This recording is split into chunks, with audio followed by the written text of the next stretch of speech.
You are listening to the B Cast.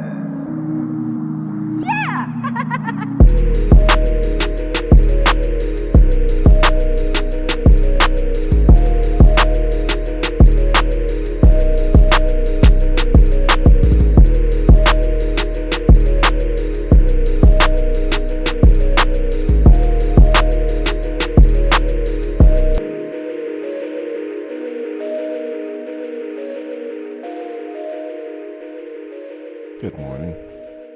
Hello, everybody.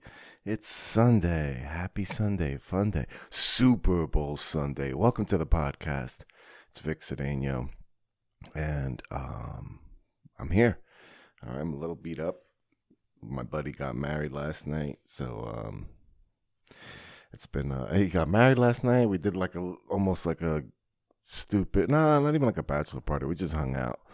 We didn't do a bachelor party. We had like the worst planning best man of all time planned this thing out, and then so nothing ended up happening. The Canada trip, the Louisiana trip, the Atlantic City trip, the Killington, Vermont trip, all of these did not happen. And what ended up happening is drinks at the Renaissance Hotel in Rutherford. So that's what we did. Just had some drinks Friday night. Then Saturday was the wedding. That was really nice. Good time. I took my daughter to the first part, the church service. And she is like the biggest girl in the world. She's 4 years old. Gonna be 5 in a couple weeks.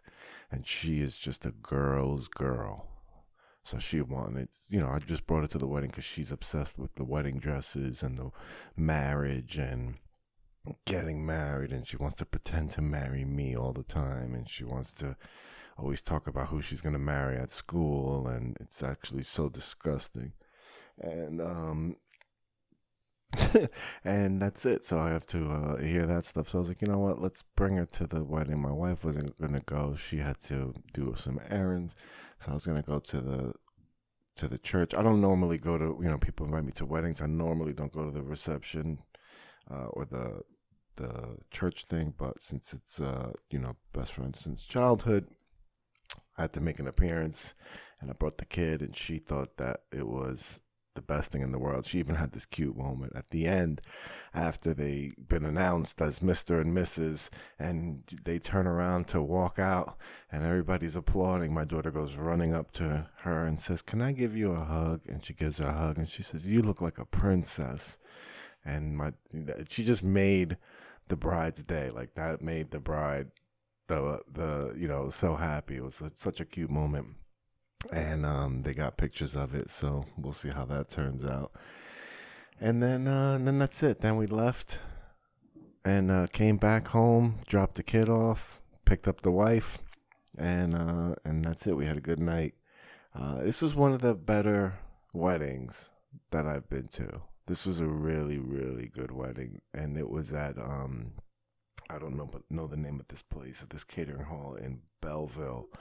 But that place was really, really nice, and better than the church was really nice too. Those of you that know me know how I feel about the church and churches. Like I said, so for my friend, I made this exception, and inside there, just the grandiose paintings and the high ceiling and marble and intricate designs and architecture. Can I say the word architecture? And that was really nice. But the reception hall, that place they had, I don't even want to call it a hall, right? Banquet hall, but it's so much nicer than a hall. And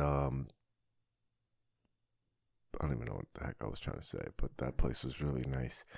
And it was just one of the better weddings. DJ, my other friend was the best man, and we were all making fun of him about the speech. He was so nervous. He's not a public speaker, and there's 250 people at this wedding, and he's got to speak in front of them. And we kept joking that I was going to do 5 minutes, but ultimately I didn't want to do anything because it wasn't about me. It was about this lovely couple and celebrating them. So I didn't. At the end, I didn't want to take away from that with some stupid jokes. So my friend did the speech, and I joked that he is probably one of the few people that he might be the only case of CTE and someone that's not an athlete and never played sports for a long period of time. And he's got CTE, fucking dumb fuck. No, I'm kidding. No, I'm kind of kidding, kind of not. He did ride the short bus to school. So there's some truth to it. Yeah, so I'm banged up. Nah, I'm not banged up. I feel fine. I thought I was going to wake. I woke up Saturday morning, or a little worse than this morning. On Saturday morning, I just had 4 drinks. 4 vodka club sodas and splash of cranberry. That little splash, that little pinkness to the drink. It's very delightful, very easy to drink. And apparently it's not good for you in the morning. Or maybe it was just me. I don't know. I ate. I don't see. Maybe I just wasn't hydrated. I don't know. I drank a lot of water last night and today. So we're off to a good start. Angel couldn't make it. Angel was hungover. I texted Angel this morning. Hey, you gonna come through this morning? We'll do a little podcast action. And he was hungover, so I was like, you know what? I'm gonna ride today for the folks. After that last episode was a little. You know what? I forgot that I still have that other episode, the review, 2020. Excuse me. The review 2020 of 2019 rather. It was the review. So I still got to release that, but I didn't want to release it. I wanted to do the Kobe thing because it was episode 24. But I don't know. I think we're on the other end of that. It doesn't matter. I mean, obviously this like thought and this time period will be frozen. But life moves on, and that's what the lesson that we always learn at the end of some kind of tragic death or just, anything in our life that happens is time keeps moving, no matter what happens. And we always come out on the other end of that. So how are we going to come out on the end of that? How are we going to come out on the end of that? Are we going to be hurt? Are we going to lose a piece of ourselves in that, or are we going to gain a part? There's, they gain a lesson, you gain more experience, you harden over time. I don't know if that's true if you harden over time. I feel like maybe I'm not hardening over time because I used to, maybe I'm getting brittle as I get older now. Now I'm getting more emotional as I see more death. I mean, I grew up with a lot of death, but now the more death I see, the more cracks. Anyway, I don't know how I went down this path. I'd rather go down another path of something positive, like my social media break. Day two of the social media break. The groundhog's gonna stick his head out of this hole, and everybody's gonna talk about it. And I'm not gonna know. I don't know what's going on, guys. I have no idea anything that's happening outside in the world because I am unplugged from social media. All right, I deleted all the apps off of my phone, and now until the rest of February, I will not check any of those social media feeds, either on the website or anything. I am gonna, this year I am gonna do something different only because of marketing purposes. I am gonna log on to Facebook I'm telling you right now, it's the 2nd. I am going to log on Facebook every Monday to post, or actually every Tuesday or Wednesday, maybe every Wednesday, to post the flyer of the next week's show. Okay? I won't do anything else. But this year, I used to have another comic, Nick Johnson, used to help me out when he was up here. And he would just always get spots. And he would post for me when I did my social media break. And, that was helpful. Or when if I left out of if I left and had to go out of town, I didn't really need him to post. But yeah, so I'm gonna make that exception this year, only because after doing the break 2 years in a row, I now trust myself to be able to log on, not look at notifications, not look at messages, and just get in and out, post that flyer, and that's it. But I'm really excited about being off the whole month, especially after all this this stuff with Kobe and everything. I just remember seeing the post and then being like, another fake news story. And I'm like, damn, why don't people look up stuff before they post?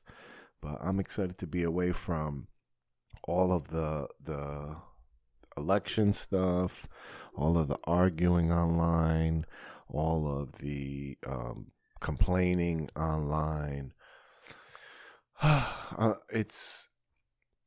I'm also looking forward to my actual stream of thought changing. That's like the most underrated part of the whole social media break. Like, it had started as me just trying to get away from social media because I was depressed. That's how the break started a couple of years ago. All right. And then I started doing comedy. And that month that I had started the break, I had did the first podcast. Like, I was on someone's podcast. And then after that podcast, I did my first set. On that podcast, I booked my first comedy show before I ever did an open mic. I booked a comedy show, okay, because my boys believed in me. And you shout out to Anthony Westbay and the boys over at Survival Guide, Chris and his brother. His Westbay also, his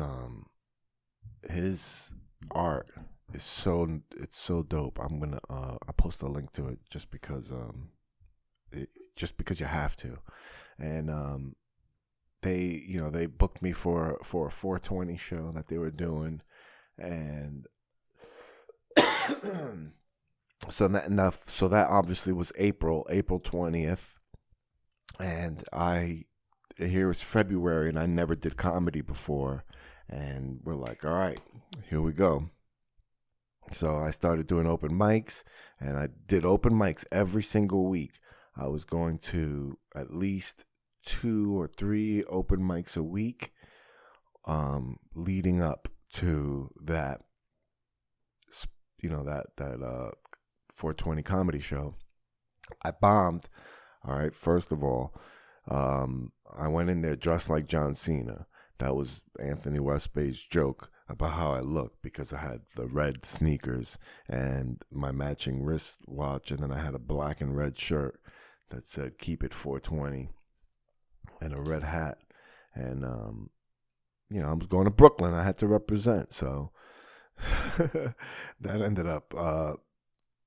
I don't know if that turned people off to me, but I guess it didn't match my confidence. And then what happened was, it's a 420 show. I started smoking, and that was the worst mistake, number one. And then there were edibles and stuff, and I went up there and I just like spit so fast, right? Because they told me I had like 6 minutes. I'm like, all right, perfect. I think I could do like 6. He said 6 or 7. And, I'm already cocky because at open mics, I'm able to talk publicly. Like, I'm able to speak publicly was one of my um, you know, benefits. That's one of my things that made it a little bit easier for me than other people. Other people have problems speaking. You have to get over that hump first before, I was able to find my rhythm a little faster because of drug court, actually being in drug court and having to do all those AA meetings and then speaking commitments and, taking all that stuff to the next level, sponsoring people and doing speaking engagements where you go speak in front of strangers, strange drug addicts. You got to just go speak in front of them and share your story. So I was already used to talking in front of people, and then here we go with this damn show, and I just went up there and went so fast. That 6 minutes that I was supposed to do, I thought like that I had planned out in my head. I said in the first 3 minutes. It just like came out so fast. And then I was just dying up there and I couldn't remember like this other bit that I wanted to do. And then I finally remembered it and blew the light. It was just blowing the light. For those of you that don't know, is when, you get a light to signal you, hey, you have a minute or so, wrap it up. And if you don't wrap it up and they give you that light, it's like running the light. It's, it's kind of disrespectful to the producer. And no, it is disrespectful to the producer. It's disrespectful to the show. It's disrespectful to the other comedians. And especially as a new guy, it's one of the worst things that you can do. But as a new comic, it's a very common mistake, because when you are trying to finish and you don't know how to finish and you're trying to end on a laugh, you just drone on sometimes, and you keep going for it, and you, instead of just accepting the loss, you try to recover, and it doesn't even matter. It's that, the bomb doesn't even matter that much either. So just end it and get off, and everybody will get over it. But the more you drone on, is the angrier the other comics and the host get for the show, because now you're running the show on time. There's usually a certain amount of time allotted. So the more time you run over the light is the more time you take away from everybody that has to go after you. So, that was the first show I bombed at, and that was from the social media break, doing that first podcast with Survival Guide. That was the first podcast I had ever been on. And I had fun talking to them, and that's when the comedy birth. I had already had it in my head, beforehand, and I thought we were going to talk about it on the podcast. We didn't talk about it on the podcast, and then we talked about it after the podcast. That's when they booked me for that show that was coming up. And that came from the social media break. And last year's social media break was also, I think did I do meditation last year? Or the first year I just did the social media break. Then the last year, I think I did, I think I meditated every day. I don't remember what I did on the social media break. But I did blog it. And I'm doing that with this one too, just to log my thoughts. And I just think it's interesting to look back at and see, and also as you're doing it, keeping track of your thoughts and keeping track of what's going on and how you feel, and see what kind of effect. That's why I keep doing it, is because I do have the metrics to look back at and say, hey, look, this made me feel better by doing it. So, I'm excited to keep it going. What else? Social media break. 29 days. I started a day and a half. I started a half a day early. I wanted to get off. I just really wanted to get off. I was so burnt with the emotion. It's the emotion, the amount of time consuming. That's also the first thing that I did off of the first break, was stop arguing with people about politics. Like, I reduced the amount of, I still, once in a while do get into these, conversations, but it's so dumb. The conversation is so dumb, no matter what, because most of the time, 90% of the time, I have these political or philosophical conversations on Facebook, it is always a disaster because it's just a poor way to communicate. And especially it's a poor way to communicate complex ideas, I think, or we don't know how to communicate complex ideas yet on this platform, because it's very possible that could change.